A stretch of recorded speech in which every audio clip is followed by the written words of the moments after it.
Ассалаумағалейкум, қазақ елі. Бүгінгі тапсырмада арқа бұлшығетін жақсарту үшін біз гантельмен тапсырма орындаймыз. Ол үшін мынандай скамейка сияқты осындай түзу орындық керек, және де өздеріңіз көтере алатын гантель болу керек.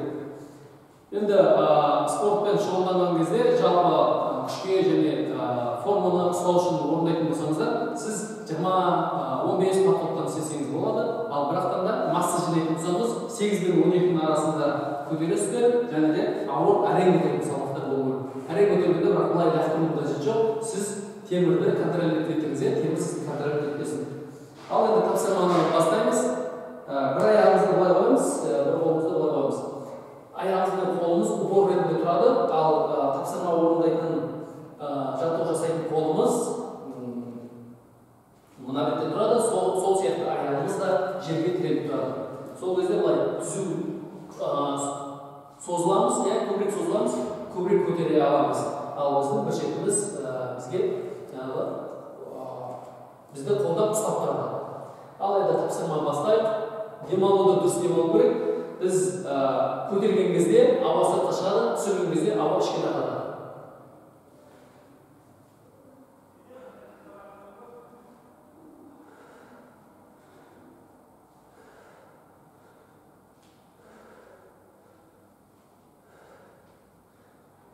Қарап тұрсаңыздар, түзу істеуге тырысу керек. Арқа орнында түзу тұрады.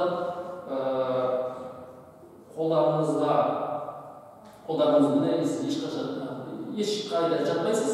Жалпы өзінің формасында тұрады. Түзу алға қарап істесеңіз де болады былайынан. Немесе былай жерге өзіңіз түзу қарап тұрсыз, солай түзу істеуге де болады. Істеп болған соң жай былай жібереміз дағаны.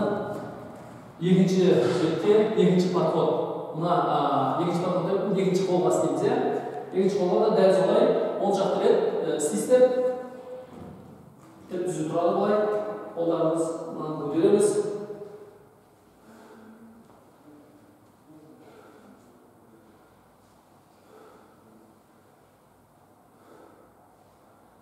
Осылай істей бересіздер.